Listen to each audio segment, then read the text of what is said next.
Unwarranted for আক্রমণ US ইসরায়েলের সেই দিক থেকে ইরানের ওপর। এটা টেনশন চলছিল অনেক দিন ধরে, অনেক বছর ধরেই, কিন্তু ঠিক এই 28 তারিখের আগের 8-10 দিন কিন্তু আমরা আলোচনা দেখছিলাম ওমানের মধ্যস্থতায়, জেনিভা এবং আরও কয়েকটা জায়গায় খুব হাই লেভেল নেগোসিয়েশন শুরু হয়েছিল। স্টিভ উইটকফ আমেরিকান সাইড থেকে, জ্যারেড কুশনার যাকে ডোনাল্ড ট্রাম্পের সবচেয়ে বড় অ্যাডভাইজার ধরা হয়, আর ইরানের সাইড থেকে তাদের ফরেন মিনিস্টার। তো আমরা আশা করছিলাম যে টেনশন সত্ত্বেও হয়তো এটা কোনো মানে কনফ্লিক্টে যাবে না এবং কোনো প্রাণহানি হবে না, কিন্তু আনফর্চুনেটলি 28 তারিখ সেই জায়গাটায় আমরা ঢুকে গেলাম।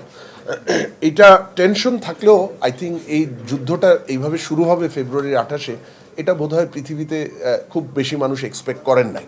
আর দ্বিতীয়ত, যুদ্ধটা শুরু হওয়ার পরে এইটা যে পুরো মিডল ইস্ট জুড়ে ছড়িয়ে যাবে এইভাবে, যেটাকে বলা হচ্ছে ইরানের অ্যাসিমেট্রিক ওয়ারফেয়ার ট্যাকটিক। হ্যাঁ, কারণ যুক্তরাষ্ট্রের তুলনায় সামরিক দিক থেকে, অর্থনৈতিক দিক থেকে অত্যন্ত ছোট একটা দেশ, মানে দুর্বল দেশ ওই দিক থেকে, এবং স্যাংশনে আছে প্রায় আজকে কত বছর, 30 বছর বা তারও উপরে। হ্যাঁ, 90s-এর 30 বছরের উপরে। আমাদের সাথে ডিপ্লোম্যাটিক করেসপন্ডেন্টরা আছেন, ওনারা মাথা নাড়ছেন যে 30 বছরের। তো আসলে তাদের জন্য ওই অ্যাসিমেট্রিক ওয়ারফেয়ার ছাড়া তাদের তো টিকা সম্ভব না। এবং এই অ্যাসিমেট্রিক ওয়ারফেয়ারটাই কিন্তু এই যে সৌদি আরব, কুয়েত, ইউএই, ওমান, বিভিন্ন যে বাহরাইন, কুয়েত, সেই জায়গায় যে যুদ্ধটা ছড়িয়ে দিয়েছে বা আক্রমণগুলা, এবং সেখান থেকে মূলত, এবং হরমুজ প্রণালী, হরমুজ স্ট্রেইট, এবং সেখান থেকেই কিন্তু মূলত আমাদের মতো দেশের রিস্কগুলা মানে উঠে আসছে। তো আমি এই রিস্কের 3টা চ্যানেল বাংলাদেশে, ট্রান্সমিশন চ্যানেল, যে পুরো যুদ্ধটা, এটা বাংলাদেশের অর্থনীতির জন্য এবং তার সাথে সাথে মানে ওতপ্রোতভাবে জড়িত বাংলাদেশের জনগণ বা জনজীবনের জন্য 3টা ট্রান্সমিশন চ্যানেল দেখি। যে ইকোনমিক শক এই যুদ্ধের কারণে 3টা ট্রান্সমিশন চ্যানেলে অলরেডি পড়তে শুরু করেছে, এবং যুদ্ধটা যত প্রলম্বিত হবে, দীর্ঘায়িত হবে, তত বেশি এই শকটা আরও ইন্টেন্স হবে। প্রথম শকটা হলো জ্বালানির অ্যাভেলেবিলিটি এবং জ্বালানির প্রাইস। অ্যাভেলেবিলিটিটা আমি আসি, শফিক ভাই উনি আরও হয়তো, এবং আমাদের আমজাদ ভাই, তারা এনার্জি নিয়ে একেবারে মানে চমৎকার কাজ করেন দিনরাত, তারা হয়তো আরও আপডেটেড নাম্বারস ওদের কাছে থাকবে। কিন্তু আমি যতটুকু জানি, আমাদের ক্রুড অয়েলের 80% মিডল ইস্ট, গালফ কান্ট্রিগুলো থেকে আসে। আমাদের এলএনজির 6 মিলিয়ন মেট্রিক টন, সেটার প্রায় 4 মিলিয়ন মেট্রিক টন শুধু কাতার থেকে আসে, এবং আরও যদি ওমান এবং ইউএই অ্যাড করেন, এটা খুব সম্ভবত 5 মিলিয়নের আশেপাশে। ঠিক আছে, এখন দুটা জায়গায় এই সাপ্লাইটা আটকে যাচ্ছে। একটা হলো, আপনারা জানেন যে কাতারের যে এলএনজি প্রডিউসার, কাতার এনার্জি, তারা এলএনজি প্রোডাকশন যুদ্ধের বোধহয় 5 নম্বর দিন থেকে তারা বন্ধ রেখেছে, কারণ ওইটার উপর আক্রমণ হয়েছে ওই অ্যাসিমেট্রিক ওয়ারফেয়ারের অংশ হিসেবে। দ্বিতীয় হলো, কাতারের মতোই আপনার সৌদি আরব থেকেও কিছু এলএনজি আসে, আমাদের ওমান তো আসেই, তাদেরও কিন্তু একেবারে বন্ধ না করলেও ডিসরাপশন হচ্ছে, ইন্টারমিটেন্ট ডিসরাপশন হচ্ছে। আর সবচেয়ে বড় সমস্যাটা হচ্ছে, তারা যদি কেউ প্রোডাকশন থাকেও সেটা যদি পাঠাতে চায় বাংলাদেশে, হরমুজ স্ট্রেইট দিয়ে জাহাজ চলাচল করছে না।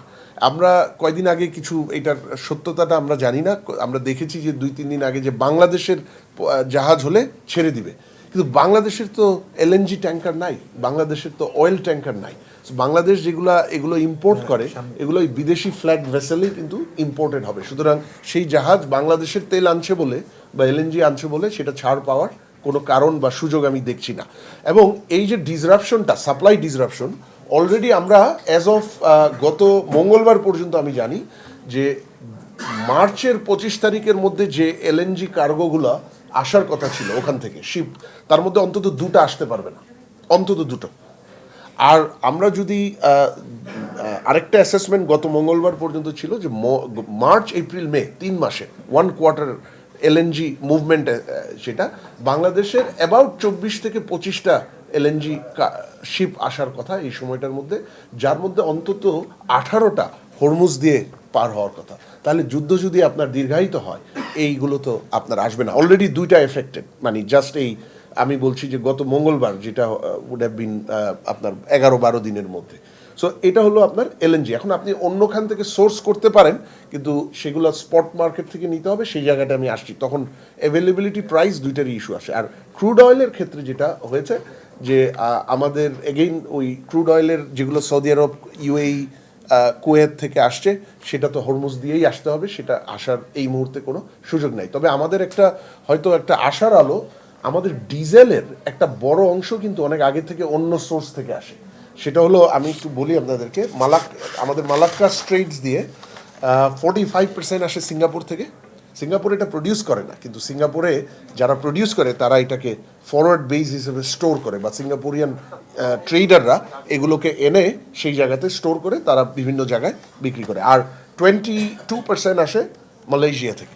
তাহলে ডিজেল, যেটা আমাদের জ্বালানির জন্য সবচেয়ে ক্রিটিক্যাল, কেন আমাদের টোটাল যে জ্বালানির ইম্পোর্ট, সেখানে অ্যাবাউট 60 পেট্রোলিয়াম ইম্পোর্ট টোটাল, সেটা 62%-এর মতো ডিজেল, বছরে 5 লাখ টন। হ্যাঁ 62%। আবার সেই ডিজেলের ব্যবহারটা কিন্তু খুব আমাদের মানে খাদ্য নিরাপত্তা এবং অর্থনৈতিক নিরাপত্তার সাথে খুব সেন্সিটিভলি যুক্ত, কারণ সেই ডিজেলের 63% ইউজ হয় ট্রান্সপোর্টেশনে, যেই ট্রান্সপোর্টেশনের মাধ্যমে আপনার লেবার অ্যান্ড গুডস মুভমেন্ট হয়। ঠিক আছে, সুতরাং লেবার অ্যান্ড গুডস বা ফ্রেট মুভমেন্ট আটকে গেলে আপনার ইকোনমির যে ধারাবাহিকতা, সেটা আটকিয়ে যাচ্ছে। আর 15% ইউজ হয় এগ্রিকালচারে, যেটা সরাসরি ফুড সিকিউরিটির সাথে জড়িত। তো সেই জায়গায় আমাদের কিছুটা আশার আলো হলো যে সিঙ্গাপুর আর মালয়েশিয়া থেকে আমাদের 67% আসে, তবে সেখানেও কিন্তু ডিসরাপশন হবে, কারণ আমাদের মতো অন্যান্য অনেক দেশই এখন মিডল ইস্টের বাইরের অল্টারনেটিভ থেকে কিনতে চাচ্ছে। সুতরাং সেই জায়গায় কিন্তু একটা কম্পিটিশন এবং প্রাইস এসকেলেশন, সেটা অবধারিত। এটা হলো আপনার আমাদের অ্যাভেলেবিলিটি। এখন অ্যাভেলেবিলিটি যদি ডিসরাপ্টেড হয়, সেটা ইকোনমিকে কিভাবে এফেক্ট করছে? 3 থেকে 4টা ওয়েতে এফেক্ট করছে। আমরা এখনো প্রথম ট্রান্সমিশন চ্যানেলে আছি, কিন্তু সেই জায়গায় অ্যাভেলেবিলিটি অফ এনার্জি, সেটা যদি ডিসরাপ্টেড হয়, অর্থনীতি 3 থেকে 4 ভাবে এফেক্টেড হবে। প্রথম, আমি একটু আগে যেটা বললাম, যে ট্রান্সপোর্টেশন। আর ট্রান্সপোর্টেশন যখন ডিসরাপ্টেড হয়, পাবলিক ট্রান্সপোর্টেশন, ফ্রেট ট্রান্সপোর্টেশন, তখন লেবার মুভমেন্ট, মানুষ গিয়ে কাজ করবে, ইকোনমিক আউটপুট ডেলিভার করবে, সেটা রেস্ট্রিক্টেড হয়। দ্বিতীয়, আমরা ওয়ার্ক ফ্রম হোম কোভিড থেকে দেখেছি, কিন্তু ওয়ার্ক ফ্রম হোমে সব ধরনের, বাংলাদেশের মতো ইনফর্মাল ইকোনমি হেভি অর্থনীতি, বাংলাদেশের মতো ম্যানুফ্যাকচারিং লেড এক্সপোর্ট, আমাদের স্ট্রাকচার, আমাদের সার্ভিস এক্সপোর্ট খুবই কম। এইসব জায়গায় আপনার ওয়ার্ক ফ্রম হোম দিয়ে আসলে খুব বেশি ইকোনমিক আউটপুট চালিয়ে রাখা যায় না।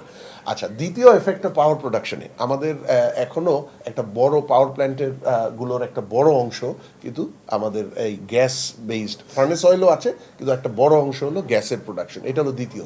তৃতীয় হচ্ছে যে ইন্ডাস্ট্রিয়াল ইউনিটগুলা আপনার গ্যাস বেসড জেনারেটর বা ক্যাপটিভ জেনারেটর বা ক্যাপটিভ পাওয়ার দিয়ে চলে, তাদের আউটপুট পড়ে যাবে।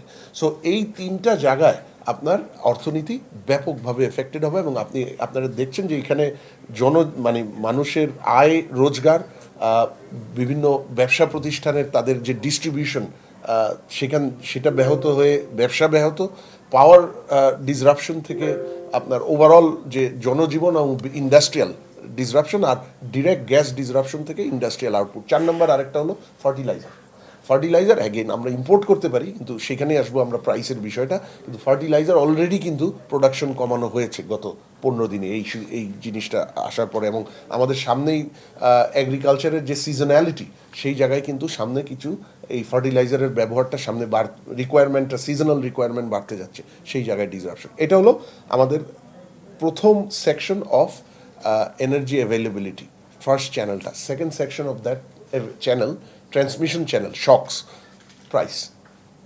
আপনারা জানেন আমরা একটা ম্যাক্রো ক্রাইসিস থেকে একটু বের হওয়ার দিকে কিছুটা অগ্রগতি হয়েছে গত 18 মাসে।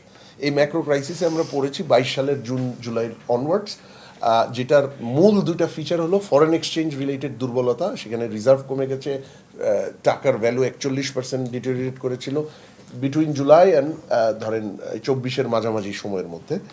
আর তার সাথে সাথে আপনার ইনফ্লেশন অত্যন্ত হাই, যেহেতু আমরা নেট ইম্পোর্ট ডিপেন্ডেন্ট কান্ট্রি, আমাদের যদি এক্সচেঞ্জ রেট ডেপ্রিসিয়েট করে বা রিজার্ভের দুর্বলতার জন্য যদি আমাদের ইম্পোর্ট ডিলে হয়, আমাদের সাপ্লাই, মার্কেট সাপ্লাই ডিসরাপশন হয়ে ইনফ্লেশন কিন্তু বেড়ে যায়।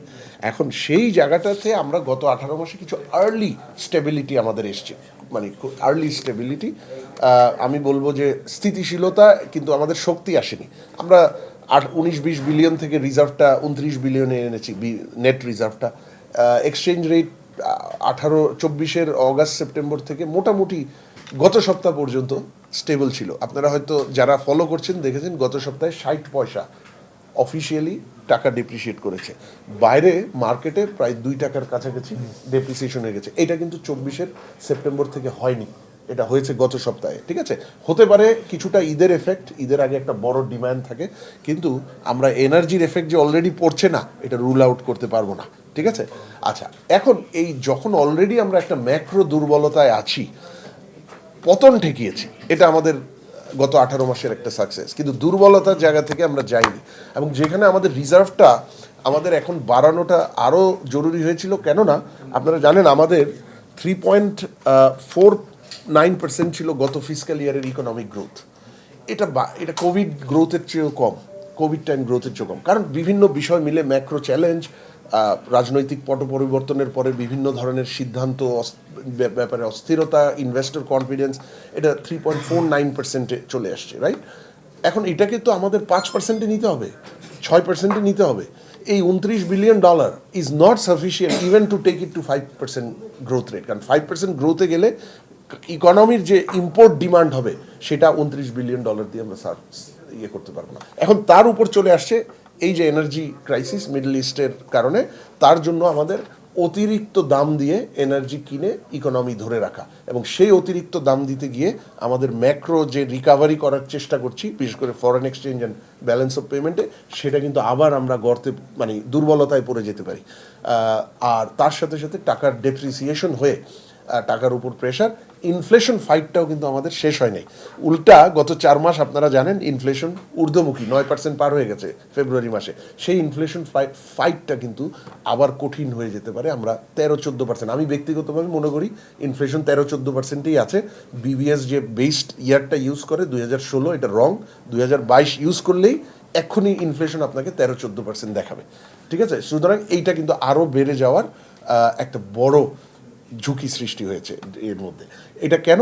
কারণ আপনি তেলের দাম যেটা $83-84 ডিজেলের সিঙ্গাপুর মার্কেট ছিল, সিঙ্গাপুর বেঞ্চমার্ক 89 থেকে $90, এই 28 ফেব্রুয়ারির দিকেও এটা 143 থেকে 150-এ চলে গেছে। আর ব্রেন্ট যেটা ক্রুড অয়েল, সেটা $100 ছুঁয়েছিল 90-এ, যেদিন ট্রাম্প বললেন 4-5 দিন আগে যে যুদ্ধ হয়তো তাড়াতাড়ি শেষ হবে, 90-এ নেমে গেল।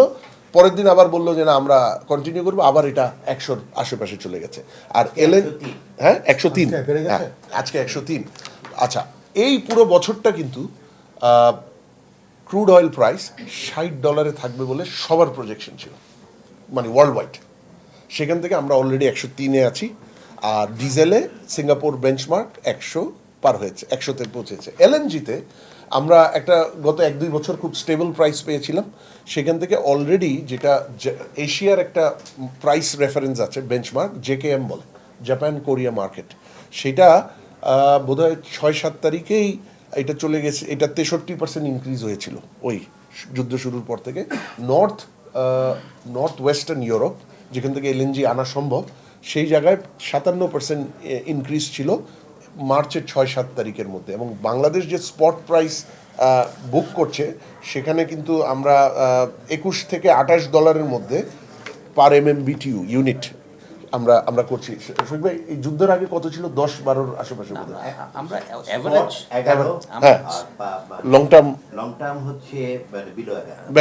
মানে আমরা এ পর্যন্ত যত এলএনজি আমদানি করেছি তার এভারেজ 11। সেখান থেকে অলরেডি 21 থেকে 28-এর মধ্যে আমাদের বুক করতে হয়েছে এই গত 12-13 দিনে।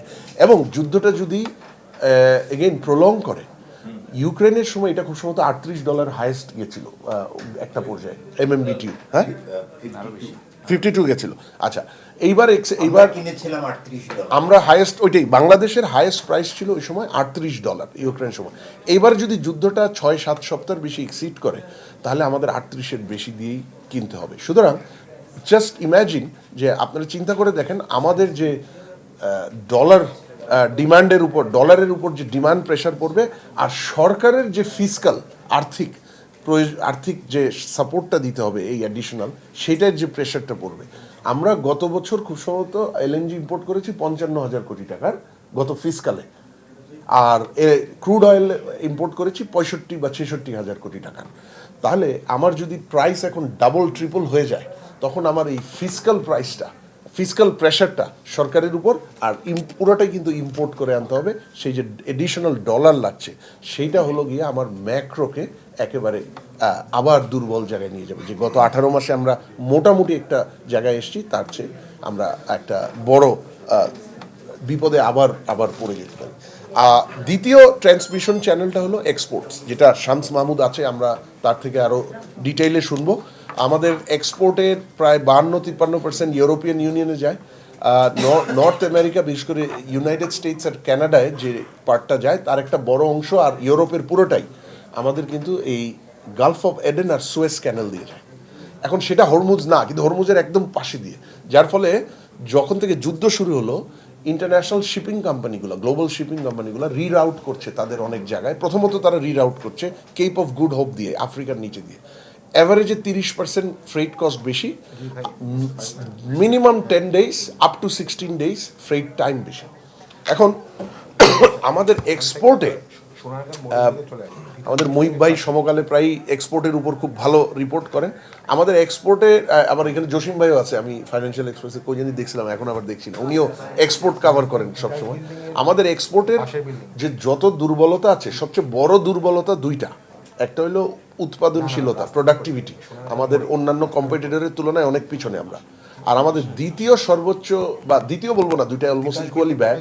আরেকটা বড় দুর্বলতা আমাদের এক্সপোর্টের হচ্ছে আমাদের স্পিড টু মার্কেট, মানে আমাদের লিড টাইম অনেক বেশি, বোথ ইম্পোর্ট অ্যান্ড মানে এক্সপোর্ট দুইটাকে ইয়ে করে। আর হচ্ছে আমার logistics cost very high. So এই দুইটা জায়গায় কিন্তু আমার এই যে কেপ অফ গুড হোপ দিয়ে জাহাজ ঘুরিয়ে গেলে আমি আবার ফার্দার ডিটেরিয়েশনে পড়ছি। আর তার সাথে সাথে আপনার মিডল ইস্টে আমাদের গত ফিসকালে $900 মিলিয়ন আমরা এক্সপোর্ট করেছিলাম। এখন আপনারা বলতেই পারেন অনেকে যে 55 বিলিয়নের এক্সপোর্টে তো 1 বিলিয়ন তেমন বেশি না, কিন্তু আমার তো মার্কেট ডাইভার্সিফিকেশন অত্যন্ত আর্জেন্ট। আমি তো সেই ইউরোপ আর নর্থ আমেরিকা নিয়ে পড়ে আছি, যেখান থেকে আমার এই middle east, Japan, Australia, Canada, Africa, sorry not Canada, Africa, এগুলো আমাকে ডাইভার্সিফাই করতে হবে। অলমোস্ট $1 বিলিয়ন আমি পৌঁছে গেছিলাম গালফ কান্ট্রিগুলো, তো সেটা এখন কমপ্লিটলি বন্ধ। সেটা একটা বড় জিনিস। আরেকটা হলো যে আপনার এই এক্সপোর্টের ক্ষেত্রে অলরেডি পেট্রোলিয়াম প্রোডাক্ট বেস কিছু র মেটেরিয়াল আছে। এখন এই পেট্রোলিয়াম প্রোডাক্ট বেস যে র মেটেরিয়ালগুলো, যেমন পলিস্টার বা এই যে ম্যানমেড ফাইবারের যেগুলো বিক্রি হয়, বাংলাদেশের কিন্তু অ্যাবাউট 30% হচ্ছে আপনার ম্যানমেড ফাইবারের, ঠিক আছে? আচ্ছা, তো ফ্যাব্রিক কস্ট বাংলা এই ওভারঅল এইটার জন্য 32% বেড়ে গেছে অলরেডি ফর পলিস্টার পিএসএফ, যেটা ম্যানমেড ফাইবারের একটা বড় মেটেরিয়াল। হ্যাঁ, আর 90 সেন্টস পার কিলো, এটা মানে অলরেডি 32% বেড়ে 90 সেন্টস কিলো থেকে এটা $1.22 পার কিলোতে চলে গেছে। তো ওভারঅল আমাদের যে অ্যাপারেল সোর্সিং হয়, সেখানে 10% কস্ট বাড়ার ঝুঁকি সৃষ্টি হয়েছে, এবং 10 থেকে 15 সেন্টস আমাদের এক্সপোর্ট কস্ট বা প্রোডাক্ট কস্ট, বাংলাদেশ থেকে কেউ ইম্পোর্ট করতে গেলে তার 10 থেকে 15 সেন্টস কস্ট বেড়ে যাবে। এক্সপোর্ট মার্কেটটা হাইলি কম্পিটিটিভ, একেবারে ডেডলি কম্পিটিটিভ। 2-3 সেন্টস এদিক ওদিক হলে অর্ডার চলে যায়, নিতে চায় না। Excuse me. সেই জায়গায় 10 থেকে 15 সেন্টস যদি একটা পার ইউনিট আপনার কস্ট বেড়ে যায় আমার বাংলাদেশ থেকে ইম্পোর্টারের, আমরা কিন্তু ইম্পোর্ট হারিয়ে ফেলবো। আমরা শামসের থেকে হয়তো আর একটু শুনবো সেই জায়গাটা। এবং একইভাবে আমি বলবো, আগে যেটা বলেছি, আমরা যেভাবে একটা ম্যাক্রো চ্যালেঞ্জ থেকে বের হওয়ার চেষ্টা করছি, এক্সপোর্টটা সেই ম্যাক্রো চ্যালেঞ্জ থেকে বের হওয়ার জন্য অত্যন্ত গুরুত্বপূর্ণ। কারণ দিন শেষে ডলার রিজার্ভ আর টাকার প্রাইস, মানে টাকার ভ্যালিউ, আপনার সাপ্লাই ডিমান্ডের উপর নির্ভর করবে, ফরেন এক্সচেঞ্জ। এবং সেইখানে সাপ্লাইয়ের আমার মূলত 3টাই জায়গা। 3 নম্বর জায়গাটা অত ভালো না, যত অ্যাভয়েড করতে পারি ভালো। মূল জায়গা হলো মার্কেট বেসড ওয়েতে এক্সপোর্ট আর রেমিটেন্স, সেখানে। আর থার্ডটা হলো ডেট, ফরেন ডেটটা আপনি এটা একটা সহজ ওয়ে, কিন্তু আপনি অবভিয়াসলি এটা যত কম ব্যবহার করতে পারেন। কিন্তু আমি যদি সাপ্লাই আমাকে মেনটেন করতে হয়, এক্সপোর্টে আমি ডিসরাপশনে আমি যেতে পারবো না, কিন্তু সেই এক্সপোর্টে এখন ডিসরাপশনের ঝুঁকি সৃষ্টি হয়েছে এবং এটার সাথে